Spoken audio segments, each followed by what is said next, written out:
सरकार आने तो पहले इन्होंने गल की, लोगों के विच एक गल फैलाई कि जो बिजली समझौते किए गलत किए हैं, पर अज 5 साल होने वाले हो गए, कोई एक गलती भी कढ़ सके। यही गल आप दी है, आप भी गल्लां करते हैं है ना। बिजली सब तो महंगी दिल्ली दे विच है। सरकार तो कैप्टन साहब सारी सरकार ये उडीकदी सी भी कदों साडी सरकार आ जाए, कदे जाके असीं सिस्मा फार्म दे सौ जी। ना कोई मंत्री, ना कोई संतरी, ना कोई मुख्य मंत्री, कोई किते जांदा। सारे वर्करां की डिमांड सी भी हर वारी जिहड़ा नवां जिहड़ा हलका इंचार्ज बनदा, और जदों भी बादल साहब नूं असीं इत्थे मीटिंगां कीतियां उदों भी लोकां ने कहा भी जी तुसीं सानूं एक हलका इंचार्ज दे दिओ तां कि असीं तगड़े हो के मतलब ऐतकी सीट जित्तीए। बीते दिन ही श्रोमणी अकाली दल ਦੇ ਪਾਰਟੀ ਪ੍ਰਧਾਨ ਸੁਖਬੀਰ ਸਿੰਘ ਬਾਦਲ ਵੱਲੋਂ 12 ਹਲਕਿਆਂ ਵਿੱਚ ਇੰਚਾਰਜ ਲਗਾਏ ਗਏ ਨੇ, ਜਿਸ ਦੇ ਤਹਿਤ ਨਾਭਾ ਵਿਖੇ ਬਾਬੂ ਕਬੀਰ ਦਾਸ ਵੱਲੋਂ ਸ਼ੁਕਰਾਨਾ ਸਮਾਗਮ ਗੁਰਦੁਆਰਾ ਅਜੇਪਾਲ ਸਿੰਘ ਘੋੜਿਆਂਵਾਲਾ ਸਾਹਿਬ ਵਿਖੇ ਕੀਤਾ ਗਿਆ, ਜਿੱਥੇ ਸ਼੍ਰੋਮਣੀ ਅਕਾਲੀ ਦਲ ਦੇ ਪਾਰਟੀ ਵਰਕਰ ਤੋਂ ਇਲਾਵਾ ਸਾਬਕਾ ਕੈਬਨਿਟ ਮੰਤਰੀ ਸੁਰਜੀਤ ਸਿੰਘ ਰੱਖੜਾ ਨੇ ਵਿਸ਼ੇਸ਼ ਤੌਰ ਤੇ ਸ਼ਿਰਕਤ ਕੀਤੀ ਹੈ। ਉਹਨਾਂ ਨੇ ਕੈਪਟਨ ਨੂੰ ਆੜੇ ਹੱਥੀ ਲੈਂਦੇ ਕਿਹਾ ਕਿ ਜੋ ਕੈਪਟਨ ਅਮਰਿੰਦਰ ਸਿੰਘ ਅੰਮ੍ਰਿਤਸਰ ਵਿਖੇ 2 ਦਿਨ ਸਮਾਗਮ ਤੇ ਪਹੁੰਚ ਰਹੇ ਨੇ, ਅਸੀਂ ਪੰਜਾਬ ਵਾਸੀਆਂ ਨੂੰ ਵਧਾਈ ਦਿੰਦੇ ਹਾਂ ਕਿ ਪਹਿਲੀ ਵਾਰੀ ਸਿਸਮਾ ਫਾਰਮ ਤੋਂ ਕੈਪਟਨ ਅਮਰਿੰਦਰ ਸਿੰਘ ਬਾਹਰ ਨਿਕਲੇ ਨੇ। ਕੈਪਟਨ ਨੇ ਸਹੁੰ ਖਾਧੀ ਸੀ ਕਿ ਜਦੋਂ ਮੈਂ ਮੁੱਖ ਮੰਤਰੀ ਬਣ ਗਿਆ ਤਾਂ ਮੈਂ ਬਾਹਰ ਨਹੀਂ ਜਾਣਾ ਅਤੇ ਨਾ ਹੀ ਲੋਕਾਂ ਵਿੱਚ ਵਿਚਰਨਾ, ਪਰ ਉਹ ਸਹੁੰ ਅੱਜ ਉਹਨਾਂ ਨੇ ਤੋੜ ਦਿੱਤੀ ਹੈ। ਸੁਰਜੀਤ ਸਿੰਘ ਰੱਖੜਾ ਨੇ ਗੈਂਗਸਟਰਵਾਦ ਨੂੰ बढ़ावा देण ਲਈ ਕੈਪਟਨ ਸਰਕਾਰ ਨੂੰ ਮੁੱਖ ਦੋਸ਼ੀ ਠਹਿਰਾਇਆ। ਉਹਨਾਂ ਕਿਹਾ ਹੈ ਕਿ ਜੇਕਰ ਨੌਕਰੀਆਂ ਹੋਣ ਤਾਂ ਨੌਜਵਾਨ ਪੀੜ੍ਹੀ ਗੈਂਗਸਟਰ ਨਾ ਬਣੇ।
अज गुरु महाराज ने सच्चे पातशाह ने बहुत बड़ी कृपा की है, बहुत बड़ी मेहर की है।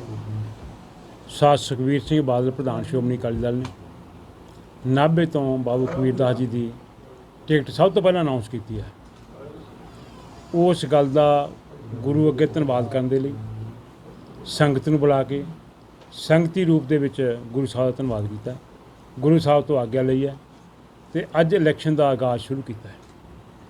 तुहानूं पता है कि बाबू कबीर दास हमेशा जदों भी कोई काम करते हैं गुरु का ओट आसरा लेके करते हैं, ईमानदारी ते ध्यानदारी नाल काम करते हैं। नाभा काफ़ी पछड़ गया, पिछे रह गया डिवेलपमेंट पक्षों, क्योंकि इत्थे साडा नुमाइंदा लंबे समय तो जित्तिया नहीं सी।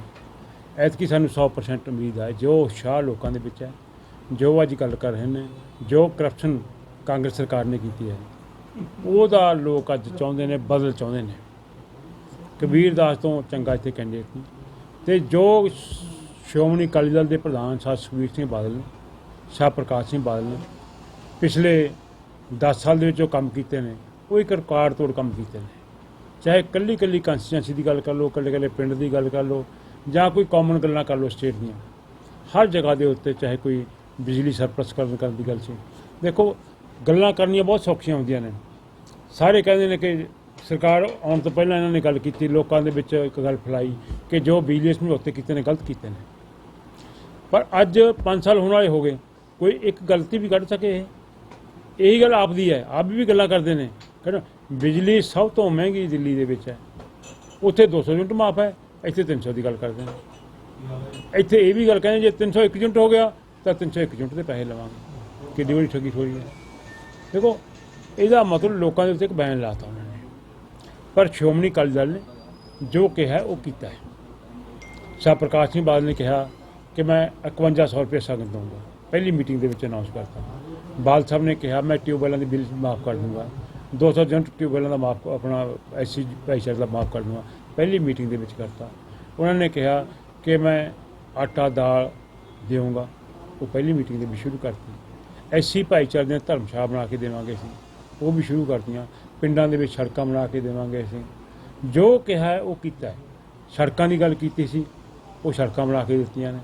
ਇੱਕ ਵੀ ਕੰਮ ਇਹੋ ਜਿਹਾ ਨਹੀਂ ਹੈ ਜੋ ਕਿਹਾ ਹੋਵੇ ਨਾ ਕੀਤਾ ਹੋਵੇ। ਸੋ ਅੱਜ ਵੀ ਜੋ ਅਸੀਂ 13-31 ਪ੍ਰੋਗਰਾਮ ਬਣਾਇਆ ਹੈ, ਜੋ ਸਾਧ ਸੁਖਬੀਰ ਸਿੰਘ ਬਾਦਲ ਪ੍ਰਧਾਨ ਸ਼੍ਰੋਮਣੀ ਅਕਾਲੀ ਦਲ ਨੇ ਦਿੱਤਾ ਹੈ, ਕੱਲੀ ਕੱਲੀ ਚੀਜ਼ ਡਿਸਕਸ ਕਰਕੇ ਕਿ ਕਿਹੜੀ ਚੀਜ਼ ਅਸੀਂ ਕਰ ਸਕਦੇ, ਕਿਹੜੀ ਨਹੀਂ ਕਰ ਸਕਦੇ। ਜੇ ਨਹੀਂ ਕਰ ਸਕਦੇ ਅਸੀਂ ਕੱਟਤੀ। ਸਾਨੂੰ ਕੋਈ ਜ਼ਰੂਰੀ ਸੀ 13 ਪ੍ਰੋਗਰਾਮ ਕਰਨੇ ਨੇ। ਅਸੀਂ 13 ਦੀ ਬਜਾਏ ਤੇ ਜੇ 14 ਕਰ ਲੈਣੇ ਤਾਂ ਵੀ ਕੋਈ ਗੱਲ ਨਹੀਂ ਸੀ, 12 ਕਰ ਲੈਣੇ ਤਾਂ ਵੀ ਕੋਈ ਗੱਲ ਨਹੀਂ ਸੀ।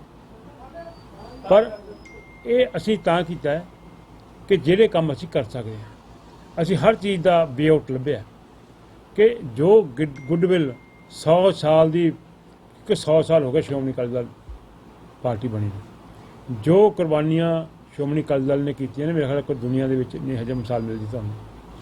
ਸੋ ਅੱਜ ਸ਼ਾਹ ਪ੍ਰਕਾਸ਼ ਸਿੰਘ ਬਾਦਲ ਦੀ ਇੱਕੋ ਗੱਲ ਹੁੰਦੀ ਹੈ ਕਿ ਆਪਾਂ ਨੇ ਪ੍ਰੋਮਿਸ ਉਹ ਕਰਨਾ ਜੋ ਪੂਰਾ ਕਰਨਾ ਹੈ। ਅੱਜ ਉਹਨਾਂ ਦੀ ਉਮਰ ਤਕਰੀਬਨ 94 ਸਾਲ ਦੀ ਹੋਵੇ। ਕੋਈ ਬੰਦਾ ਨਹੀਂ ਚਾਹੁੰਦਾ ਕਿ 94 ਸਾਲ ਦੀ ਉਮਰ ਦੇ ਵਿੱਚ ਮੇਰੀ ਕੋਈ ਵੀ ਇਹੋ ਜਿਹੀ ਬਦਨਾਮੀ ਹੋਵੇ ਜਿਹਦੇ ਵਿੱਚ ਮੇਰਾ ਕੋਈ ਹੋਵੇ।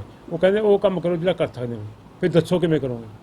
ਪਹਿਲਾਂ ਪੁੱਛ ਕੇ ਡਿਸਕਸ ਕਰਕੇ 2 ਦਿਨ ਸਾਡੀ ਕੋਰ ਕਮੇਟੀ ਦੀ ਮੀਟਿੰਗ ਦੀ ਡਿਸਕਸ ਹੁੰਦਾ ਰਿਹਾ, ਫਿਰ ਸਾਰਾ ਕੁਝ ਪਾਸ ਕੀਤਾ। ਮੱਖਣ ਲਾਲ ਦਾ ਵਿਰੋਧ ਕਰੀ ਜਾ ਰਹੇ ਨੇ, ਕਿਸ ਤਰ੍ਹਾਂ ਦੇਖਦੇ ਹੋ ਪਾਰਟੀ ਸਮਝੌਤੇ? ਦੇਖੋ ਜਿਹੜੇ ਇੱਦਾਂ ਦੀ ਗੱਲ ਹੈ, ਪਾਰਟੀ ਦੇ ਵਿੱਚ ਪਾਰਟੀ ਇੱਕ ਬਹੁਤ ਬੜੀ ਹੈ, ਪਾਰਟੀ ਦੇ ਵਿੱਚ ਉਹ ਬਹੁਤ ਕੁਝ ਦੇਣ ਨੂੰ। ਉਹਦਾ ਮੁੰਡਾ ਵੀ RTA ਦਾ ਮੈਂਬਰ ਲਾਇਆ ਸੀ, 1.5 ਲੱਖ ਰੁਪਏ ਤਨਖਾਹ ਲੈਂਦਾ ਰਿਹਾ, ਝੰਡੀ ਵਾਲੀ ਕਾਰ ਰਹੀ ਆ ਉਹਦੇ ਕੋਲ, ਔਰ ਹੁਣ ਵੀ ਦੇਣ ਨੂੰ ਬਹੁਤ ਕੁਛ ਹੈ। ਇਹ ਨਹੀਂ ਪਤਾ ਪਾਰਟੀ ਕਿਤੋਂ ਟਿਕਟ ਦੇ ਦੇਵੇ, ਪਰ ਜਦੋਂ ਆਪਾਂ ਇਹੋ ਜਿਹੀ ਗੱਲ ਕਰਨ ਲੱਗ ਜਾਂਦੇ ਫਿਰ ਉਹ ਬਿਲਕੁਲ ਹੀ ਪਾਰਟੀ ਤੋਂ ਇਗਨੋਰ ਹੋ ਜਾਂਦਾ ਹੁੰਦਾ। ਉਹਨੂੰ ਸਬਰ ਕਰਨਾ ਚਾਹੀਦਾ। ਹਰੀ ਸਿੰਘ ਦੀ ਮਿਸਾਲ ਹੈ, ਉਹਨੂੰ ਕਿਹਾ ਨਹੀਂ ਕਿਸੇ ਨੇ ਕਿ ਵੀ ਤੇਰੀ ਟਿਕਟ ਕੱਟ ਦੇਣ ਜਾਂ ਕੁਛ ਨੇ, ਉਹਨੇ ਆਪ ਕਿਹਾ ਕਿ ਜੀ ਮੈਂ ਪਾਰਟੀ ਦੀ ਸੇਵਾ ਕਰਨੀ ਅਤੇ ਮੈਂ ਇਲੈਕਸ਼ਨ ਹੀ ਲੜਦਾ ਹਾਂ, ਅਤੇ ਪਾਰਟੀ ਨੇ ਉਹਨੂੰ ਇੰਡਸਟਰੀ ਵਿੰਗ ਦਾ ਪ੍ਰਧਾਨ ਬਣਾਇਆ ਸਾਰੇ ਪੰਜਾਬ ਦਾ। ਸੋ ਪੇਸ਼ੈਂਸ ਹੈ ਜਿਹੜਾ, ਪੇਸ਼ੈਂਸ ਦੇ ਨਾਲ ਬਹੁਤ ਕੁਝ ਮਿਲ ਜਾਣਾ ਹੁੰਦਾ। ਸੋ ਮੈਂ ਲਾਲਕਾ ਸਾਹਿਬ ਨੂੰ ਬੇਨਤੀ ਕਰਦਾ ਵੀ ਉਹਨੂੰ ਨਿਮਰਤਾ ਰੱਖਣੀ ਚਾਹੀਦੀ ਹੈ, ਔਰ ਇਸ ਗੱਲ ਦਾ ਸਵਾਗਤ ਕਰਨਾ ਚਾਹੀਦਾ ਹੈ ਕਿ ਜੋ ਸਾਡੇ ਪ੍ਰਧਾਨ ਨੇ ਕੀਤਾ ਠੀਕ ਕੀਤਾ, ਜੋ ਕੁਝ ਕੀਤਾ ਹੋਊਗਾ ਉਹਨਾਂ ਨੇ ਸੋਚ ਕੇ ਕੀਤਾ। ਉਹ ਕਹਿੰਦੇ ਸਾਨੂੰ ਇਹ ਹਲਕਾ ਇੰਚਾਰਜ ਦੀ ਮਨਜ਼ੂਰੀ ਨਹੀਂ ਹੈਗੀ, 29 ਤਰੀਕ ਨੂੰ ਵੀ ਇੱਕ ਘੱਟ ਕਰ ਰਹੇ ਨੇ, ਕਿਵੇਂ ਦੇਖਦੇ ਹੋ? ਉਹਦੇ ਕਹਿਣ ਨਾਲ ਨਾ ਹਲਕਾ ਇੰਚਾਰਜ ਦੀ ਗੱਲ ਹੋਣੀ ਹੈ ਨਾ ਕੁਝ ਹੋਰ ਹੋਣੀ ਹੈ। ਗੱਲ ਤਾਂ ਉਹੀ ਹੋਣੀ ਹੈ ਨਾ, ਜੇ ਐਡੀ ਤਾਕਤਵਰ ਹੈ ਉਹ ਸ਼੍ਰੋਮਣੀ ਅਕਾਲੀ ਦਲ ਪ੍ਰਧਾਨ ਹੀ ਬਣ ਜਾਵੇ, ਟਿਕਟਾਂ ਦੇਣ ਲੱਗ ਜਾਵੇ। ਜੋ ਕੁਝ ਪ੍ਰਧਾਨ ਕਰਦਾ ਹੈ ਉਹੀ ਬੰਦਾ ਸਿੰਸੀਅਰ ਹੁੰਦਾ ਪਾਰਟੀ ਨੂੰ, ਉਹੀ ਪਾਰਟੀ ਦੀ ਗੱਲ ਕਰ ਸਕਦਾ ਜਿਹੜਾ ਪਾਰਟੀ ਦੇ ਅਸੂਲਾਂ ਨੂੰ ਮੰਨਦਾ। ਜਿਹੜੀ ਜਿੱਥੇ ਪਾਰਟੀ 'ਚ ਅਸੂਲ ਹੀ ਨਾ ਹੋਣ, ਡਿਸਿਪਲਿਨ ਨਾ ਹੋਵੇ, ਉਹ ਕਿਵੇਂ ਚੱਲੂਗਾ ਜੀ? ਤੁਹਾਨੂੰ ਲੱਗਦਾ ਨਹੀਂ ਕਿ ਇਕੱਠੇ ਹੋ ਕੇ ਚੱਲਣ ਦੀ ਲੋੜ ਆ ਜੇ ਕਾਂਗਰਸ ਨੂੰ ਢਾਹ ਲਾ? ਦੇਖੋ ਅਸੀਂ ਤਾਂ ਇਹੀ ਬੇਨਤੀ ਕਰਦੇ ਹਾਂ ਵੀ ਉਹਦਾ ਵੀ ਡਿਊਟੀ ਬਣਦੀ ਹੈ ਕਿ ਜਿੱਥੇ ਉਹ ਵੀ ਕਿੰਨਾ ਚਿਰ ਹਲਕਾ ਇੰਚਾਰਜ ਰਿਹਾ, ਲੋਕ ਉਹਦੇ ਨਾਲ ਚੱਲਦੇ ਰਹੇ ਨੇ, ਅਸੀਂ ਉਹਦੀ ਵੀ ਮਦਦ ਕਰਦੇ ਰਹੇ ਹਾਂ। ਮੈਂ ਖੁਦ ਲਿਆ ਕੇ ਇੱਥੇ ਇਕੱਠ ਕਰਕੇ ਉਹਦਾ ਨਾਂ ਅਨਾਉਂਸ ਕਰਾਇਆ ਸੀਗਾ। ਕੋਈ ਕਾਰਨ ਹੋਣਗੇ ਜੇ ਉਹਦਾ ਕੋਈ ਨਾਂ ਸਿਰ ਤੱਕ ਨਹੀਂ ਚੱਲ ਸਕਿਆ, ਕੋਈ ਨਾ ਕੋਈ ਗੱਲ ਤਾਂ ਹੋਊਗੀ ਉਹ। ਸੋ ਉਹਨੂੰ ਵੀ ਮੈਂ ਤਾਂ ਇਹੀ ਬੇਨਤੀ ਕਰਦਾ ਵੀ ਉਹ ਜੋ ਪਾਰਟੀ ਪ੍ਰਧਾਨ ਨੇ ਕਰਿਆ ਉਹ 'ਤੇ ਫੁੱਲ ਚੜਾਵੇ, ਉਹ ਕਹੇ ਜੋ ਹੋਇਆ ਠੀਕ ਹੋਇਆ। ਪਟਿਆਲਾ ਮਟਕਾ ਚੌਂਕ ਬਣਿਆ ਪਿਆ, ਸਾਰੇ ਮੁਲਾਜ਼ਮ ਉੱਤੇ ਧਰਨੇ ਦੇ ਰਹੇ ਨੇ, ਪਰ ਸਰਕਾਰ ਜਾਗ ਰਹੀ, ਕਿਸ ਤਰ੍ਹਾਂ ਦੇਖਦੇ ਹੋ? ਸਰਕਾਰ ਤਾਂ ਕੈਪਟਨ ਸਾਹਿਬ, ਸਾਰੀ ਸਰਕਾਰ ਇਹ ਉਡੀਕਦੀ ਸੀ ਵੀ ਕਦੋਂ ਸਾਡੀ ਸਰਕਾਰ ਆ ਜਾਵੇ, ਕਦੇ ਜਾ ਕੇ ਅਸੀਂ ਸਿਸਮਾ ਫਾਰਮ ਦੇ ਸੌਂ ਜੀ। ਨਾ ਕੋਈ ਮੰਤਰੀ, ਨਾ ਕੋਈ ਸੰਤਰੀ, ਨਾ ਕੋਈ ਮੁੱਖ ਮੰਤਰੀ, ਕੋਈ ਕਿਤੇ ਜਾਂਦਾ, ਕਿਤੇ ਨਹੀਂ ਜਾਂਦਾ ਹੈ। ਇਹ ਤਾਂ ਸਿਰਫ ਤੇ ਸਿਰਫ ਗੱਲਾਂ ਕਰਨ ਜੋਗੇ ਨੇ, ਹੋਰ ਕੁਝ ਨਹੀਂ ਹੈ। ਅੱਜ ਜਿਹੜੇ ਲੋਕਾਂ ਨਾਲ ਪ੍ਰੋਮਿਸ ਕੀਤਾ ਸੀ ਘਰ ਘਰ ਨੌਕਰੀ ਦੇਵਾਂਗੇ, ਉਹਨਾਂ ਦੇ ਡਾਂਗਾਂ, ਸਾਡੀਆਂ ਬੇਟੀਆਂ ਦੇ ਡਾਂਗਾਂ ਮਾਰ ਰਹੇ ਨੇ, ਜੋ ਬਾਲ ਪੱਟ ਰਹੇ ਨੇ, ਜੋ ਦੁਰਦਸ਼ਾ ਹੋ ਰਹੀ ਹੈ, ਮੇਰਾ ਖਿਆਲ ਹੈ ਵੀ ਇੱਦਾਂ ਮਾੜੀ ਗੱਲ ਕੋਈ ਹੋ ਨਹੀਂ ਸਕਦੀ। ਅੰਮ੍ਰਿਤਸਰ ਅੱਜ ਨਵਜੋਤ ਸਿੱਧੂ ਦੀ ਵੀ ਕੋਠੀ ਦਾ ਘਰਾਓ ਕੀਤਾ ਹੈ ਆਪਣੇ ਵੱਲੋਂ, ਕਿਵੇਂ ਦੇਖਦੇ ਹੋ? ਦੇਖੋ ਸਿੱਧੂ ਸਾਹਿਬ ਤਾਂ ਇੱਕ ਚਲਦੀ ਫਿਰਦੀ ਉਹ ਆਪਾਂ ਕਹਿ ਲਈਏ ਉਹ ਹੈ। ਉਹਨਾਂ ਨੇ 2.5 ਸਾਲ ਮੰਤਰੀ ਹੈ, ਉਹ 2.5 ਸਾਲ 'ਚ ਆਪਣੇ ਦੱਸ ਮੇਰੀ ਆਹ ਕਾਰਗੁਜ਼ਾਰੀ ਹੈ। ਆਹ ਬਿਜਲੀ ਬੋਰਡ ਦੀ ਗੱਲ ਕਰਦੇ ਨੇ, ਉਹ ਸਭ ਤੋਂ ਵੱਧ ਸਿੱਧੂ ਸਾਹਿਬ ਕਹਿੰਦੇ ਨੇ ਵੀ ਇਹ ਤੋੜ ਦਿਓ ਸਮਝੌਤੇ। ਉਹਨਾਂ ਨੂੰ ਮੰਤਰੀ ਬਣਨ ਨੂੰ ਕਿਹਾ ਸੀ, ਮੰਤਰੀ ਬਣ ਕੇ ਤੋੜਦੇ ਹੋ ਸਮਝੌਤੇ, ਕਿਉਂ ਨਹੀਂ ਤੋੜੇ? ਮੂੰਹ ਜ਼ਬਾਨੀ ਗੱਲਾਂ ਕਰਨੀਆਂ ਬਹੁਤ ਸੌਖੀਆਂ ਨੇ, ਐਕਟਿੰਗ ਕਰਨੀ ਬਹੁਤ ਸੌਖੀ ਹੈ, ਪਰ ਪ੍ਰੈਕਟੀਕਲ ਦੇ ਵਿੱਚ ਕੰਮ ਕਰਨਾ ਬਹੁਤ ਔਖਾ ਹੁੰਦਾ। ਪੰਜਾਬ ਦੇ ਮੁੱਖ ਮੰਤਰੀ 2 ਦਿਨ ਦੇ ਅੰਮ੍ਰਿਤਸਰ ਦੌਰੇ ਤੇ ਲੱਗਦਾ ਵੀ ਬਹੁਤ ਲੇਟ ਹੋ ਗਏ, ਵਿਕਾਸ ਕਾਰਜ ਦੇਖਣ ਜਾ ਰਹੇ ਆ ਉੱਥੇ। ਸਾਰੇ ਪੰਜਾਬ ਨੂੰ ਇਸ ਗੱਲ ਦੀ ਵਧਾਈ ਦੇਣੀ ਚਾਹੀਦੀ ਹੈ ਕਿ ਜੀ ਕੈਪਟਨ ਸਾਹਿਬ ਘਰੋਂ ਬਾਹਰ ਨਿਕਲੇ ਨੇ। ਪਹਿਲੀ ਵਾਰ ਮੈਂ ਸੁਣ ਰਿਹਾ ਵੀ ਇੱਕ ਦੌੜ ਤੇ ਜਾ ਰਹੇ ਨੇ, ਨਹੀਂ ਦੌੜ ਤਾਂ ਸੁਣੀ ਇਹਨਾਂ ਦਾ। ਉਹਨਾਂ ਦਾ ਤਾਂ ਸਿਰਫ 6 ਵਾਰ ਤਾਂ ਉਹ ਦਫ਼ਤਰ ਗਏ ਨੇ ਆਪਣੇ ਅੱਜ ਤੱਕ 5 ਸਾਲ ਦੇ ਵਿੱਚ 6 ਵਾਰ ਦਫ਼ਤਰ ਗਏ ਨੇ। ਉਹ ਪਟਿਆਲੇ ਨਹੀਂ ਆਏ ਕਦੇ।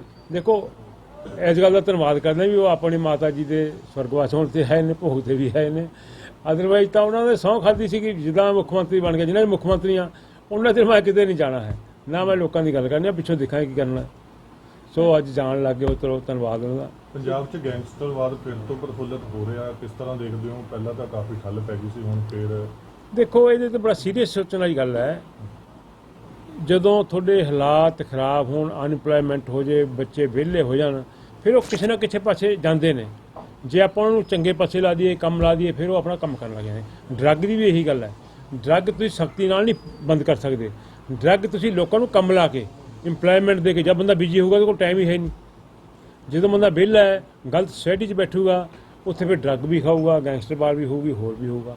ਫਿਰ ਆਪਾਂ ਮਾੜੀ ਸਿਸਟਮ ਨੂੰ ਸੋਚਾਂਗੇ। ਅਤੇ ਸਰਕਾਰ ਦੀ ਡਿਊਟੀ ਬਣਦੀ ਹੁੰਦੀ ਹੈ ਕਿ ਲੋਕਾਂ ਨੂੰ ਕੰਮ ਲੈ ਕੇ ਦੇਵੇ, ਇੰਪਲਾਇਮੈਂਟ ਲੈ ਕੇ ਦੇਵੇ, ਲੋਕ ਕੰਮ ਕਰਨ। ਅਤੇ ਆਪਾਂ ਆਪਣੇ ਕੰਮਾਂ ਦੇ ਵਿੱਚ ਜਦੋਂ ਬਿਜੀ ਹੋ ਜੂ ਬੰਦਾ, ਫਿਰ ਸਾਰਾ ਕੁਛ। ਕੈਪਟਨ ਤੇ ਸਿੱਧੂ ਸਰਕਾਰ ਚਲਾਉਣ ਦੀ ਗੱਲ ਕਰ ਰਹੇ ਨੇ, ਆਪਸੀ ਧੜੇਬੰਦੀ ਲਗਾਤਾਰ ਸਾਹਮਣੇ ਆ ਰਹੀ ਹੈ ਇਹਨਾਂ ਦੋਨਾਂ ਦੀ। ਕੋਈ ਧੜੇਬੰਦੀ ਨਹੀਂ ਹੈ ਇਹਨਾਂ ਦੀ। ਇੱਕ ਨੇ ਇਹ ਡਰਾਮੇਬਾਜ਼ੀ ਹੈ। ਇਹ ਤਾਂ ਸਿਰਫ ਲੋਕਾਂ ਨੂੰ ਦਿਖਾਉਂਦੇ ਨੇ ਕਿ ਲੋਕ ਕੁਐਸਚਨ ਨਾ ਕਰਨ ਸਾਨੂੰ ਕਿ ਵੀ ਤੁਸੀਂ ਕੰਮ ਨਹੀਂ ਕਰਿਆ, ਤੁਸੀਂ ਵਾਅਦੇ ਨਾ ਪੂਰੇ ਕੀਤੇ। ਇਹ ਉਹ ਆਪਣੀ ਲੜਾਈ ਦੇ ਵਿੱਚ ਉਹ ਕਰ ਰਹੇ ਨੇ, ਹੋਰ ਕੁਝ ਨਹੀਂ ਹੈ। ਧੰਨਵਾਦ। 2022 ਦਾ ਬਿਗਲ ਜਿਹੜਾ ਹੈਗਾ ਬਚ ਚੁੱਕਿਆ, ਅੱਜ ਤੋਂ ਸ਼ੁਰੂਆਤ ਕਰਤੀ, ਕਿਸ ਤਰ੍ਹਾਂ ਦੇਖਦੇ ਤੁਸੀਂ? ਦੇਖੋ ਨਾਭੇ ਹਲਕੇ ਦੀ ਇਹ ਮਤਲਬ ਬਹੁਤ ਭਾਰੀ ਸਾਰੇ ਵਰਕਰਾਂ ਦੀ ਡਿਮਾਂਡ ਸੀ ਵੀ ਹਰ ਵਾਰੀ ਜਿਹੜਾ ਨਵਾਂ ਜਿਹੜਾ ਹਲਕਾ ਇੰਚਾਰਜ ਬਣਦਾ। ਔਰ ਜਦੋਂ ਵੀ ਬਾਦਲ ਸਾਹਿਬ ਨੂੰ ਅਸੀਂ ਇੱਥੇ ਮੀਟਿੰਗਾਂ ਕੀਤੀਆਂ, ਉਦੋਂ ਵੀ ਲੋਕਾਂ ਨੇ ਕਿਹਾ ਵੀ ਜੀ ਤੁਸੀਂ ਸਾਨੂੰ ਇੱਕ ਹਲਕਾ ਇੰਚਾਰਜ ਦੇ ਦਿਓ ਤਾਂ ਕਿ ਅਸੀਂ ਤਗੜੇ ਹੋ ਕੇ ਮਤਲਬ ਐਤਕੀ ਸੀਟ ਜਿੱਤੀਏ। ਸੋ ਲੋਕਾਂ ਦੀ ਜਿਹੜੀ ਮੰਗ ਸੀ ਉਹ ਬਾਦਲ ਸਾਹਿਬ ਨੇ ਹੁਣ ਪੂਰੀ ਕਰ ਲਈ ਹੈ। ਸਭ ਤੋਂ ਪਹਿਲੀ ਲਿਸਟ 'ਚ ਨਾਭਾ ਹਲਕੇ ਦੀ ਜਿਹੜੀ ਹੈ ਆਸ਼ੀਰਵਾਦ ਉਹਨਾਂ ਨੇ ਨਾਭੇ ਹਲਕੇ ਨੂੰ ਦੇਤਾ। ਔਰ ਅੱਜ ਅਸੀਂ ਲੋਕਾਂ ਨੂੰ ਨਾਲ ਲੈ ਕੇ, ਗੁਰੂ ਮਹਾਰਾਜ ਦਾ ਓਟ ਆਸਰਾ ਲੈ ਕੇ ਅੱਜ ਗੁਰਦੁਆਰੇ 'ਚ ਅਰਦਾਸ ਲਈ ਇਕੱਠੇ ਹੋਏ ਆ। ਇਹ ਪਰਮ ਪਿਤਾ ਪਰਮਾਤਮਾ ਸਾਡੀ ਪਾਰਟੀ ਨੂੰ ਬਲ ਔਰ ਸ਼ਕਤੀ ਬਲ ਬਖਸ਼ ਵੀ ਜਿਹੜੇ ਇਹ ਛੋਟੇ ਮੋਟੇ ਧੜੇ ਨੇ, ਗਰੁੱਪ ਨੇ, ਇਹ ਖਤਮ ਹੋ ਕੇ ਅਸੀਂ ਸਾਰੇ ਜਿਹੜੇ ਇੱਕ ਪਲੇਟਫਾਰਮ ਤੇ ਆਈਏ। ਔਰ ਜਿਹੜਾ 25 ਸਾਲ ਦਾ ਇਤਿਹਾਸ ਹੈ, ਅਸੀਂ 97 ਤੋਂ ਬਾਅਦ ਸ਼੍ਰੋਮਣੀ ਅਕਾਲੀ ਦਲ ਦਾ ਕੋਈ ਵਿਧਾਇਕ ਨਹੀਂ ਬਣਿਆ। ਔਰ ਅੱਜ ਸਾਡੇ ਨਾਲ ਬਹੁਜਨ ਸਮਾਜ ਪਾਰਟੀ ਦੇ ਬਹੁਤ ਵੱਡੀ ਜਿਹੜੀ ਟੀਮ ਹੈ ਸ਼ਾਮਲ ਹੋਈ ਹੈ। ਮੈਨੂੰ ਉਮੀਦ ਆ, ਰਾਸ ਹੈ, ਜਿਵੇਂ ਅੱਜ ਮੀਟਿੰਗ ਹੋਈ ਹੈ, ਜਿਵੇਂ ਅੱਜ ਸਾਰੇ ਪਿੰਡਾਂ ਤੋਂ ਹਾਜ਼ਰੀ ਲੱਗੀ ਹੈ, ਬਹੁਤ ਵੱਡੀ ਸਾਡੀ ਉਮੀਦ ਤੋਂ ਜ਼ਿਆਦਾ ਲੋਕ ਆਏ ਨੇ। ਸੋ ਮੈਨੂੰ ਇਸ ਗੱਲ ਦੀ ਉਮੀਦ ਹੈ ਵੀ ਜਿਹੜੀ 22 ਦੀ ਫਤਿਹ ਹੈ ਸ਼੍ਰੋਮਣੀ ਅਕਾਲੀ ਦਲ ਦੀ ਜ਼ਰੂਰ ਹੋਏਗੀ। ਅਸੀਂ ਇਹਨਾਂ ਦੀਆਂ ਜਿਹੜੀਆਂ ਗੱਲਾਂ ਕਹੀਆਂ ਹੋਈਆਂ ਨੇ, ਮੈਂ ਸਮਝਦਾ ਵੀ ਨਾਭਾ ਐਤਕੀ ਹਲਕਾ ਜਿਹੜਾ ਆਪਣਾ ਖਰਾ ਉਤਰੂਗਾ।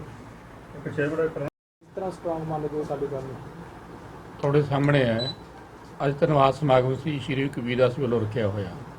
ਜਿਸ ਤਰ੍ਹਾਂ ਨਾਭੇ ਦੇ ਪਿੰਡਾਂ 'ਚ ਹੁਮਮ ਆ ਕੇ ਸੰਗਤ ਪਹੁੰਚੀ ਆ, ਵਰਕਰ ਆਏ ਨੇ ਤੇ ਲੋਕਾਂ ਦਾ ਹੜ੍ਹ ਆ ਗਿਆ, ਇੱਕ ਤਬਦੀਲੀ ਦਾ ਸੰਕੇਤ ਹੈ ਕਿ ਜੋ 5 ਸਾਲ ਕਾਂਗਰਸ ਨੇ ਝੂਠੇ ਵਾਅਦੇ ਕੀਤੇ ਸੀ, ਝੂਠੇ ਲਾਰੇ ਲਾਏ ਸੀ, ਲੋਕਾਂ ਨੂੰ ਲੁੱਟਿਆ ਔਰ ਕੁੱਟਿਆ ਹੈ, ਉਹਦਾ ਜਵਾਬ ਲੋਕ ਦੇਣਗੇ। ਇੱਥੋਂ ਸ਼੍ਰੀ ਕਬੀਰਦਾਸ ਜੀ ਜਿੱਤਣਗੇ ਔਰ ਜੋ ਸੁਖਬੀਰ ਸਿੰਘ ਬਾਦਲ ਨੇ ਲੋਕਾਂ ਨਾਲ ਵਾਅਦੇ ਕੀਤੇ ਹੈ ਉਹ ਕਬੀਰਦਾਸ ਸੱਤਾ ਵਿੱਚ ਆ ਕੇ ਉਹ ਪੂਰੇ ਕਰਨਗੇ। ਤੁਸੀਂ ਕਿਵੇਂ ਦੇਖਦੇ ਹੋ ਦੋਸਤੋ 2022 ਲੈ ਕੇ ਅਕਾਲੀ ਦਲ ਦੇ ਕੀ ਰਣਨੀਤੀ ਹੋਵੇ? ਅਸਲ 'ਚ ਜੀ ਜਿਹੜੀ ਪਿਛਲੀ ਇਲੈਕਸ਼ਨ 'ਚ ਇਹਨਾਂ ਕੋਲ ਕਾਂਗਰਸ ਕੋਲ ਕੋਈ ਮੁੱਦਾ ਨਹੀਂ ਬਚਿਆ ਸੀਗਾ, ਉਵੇਂ ਹੁਣ ਜਿਹੜੇ ਸੁਖਬੀਰ ਜੀ ਨੇ ਜਿੰਨੀ ਐਲਾਨ ਕਰੇ ਨੇ ਉਹਦੇ ਵਿੱਚ ਇਹਨਾਂ ਕੋਲ ਕੋਈ ਮੁੱਦਾ ਬਚਿਆ ਨਹੀਂ।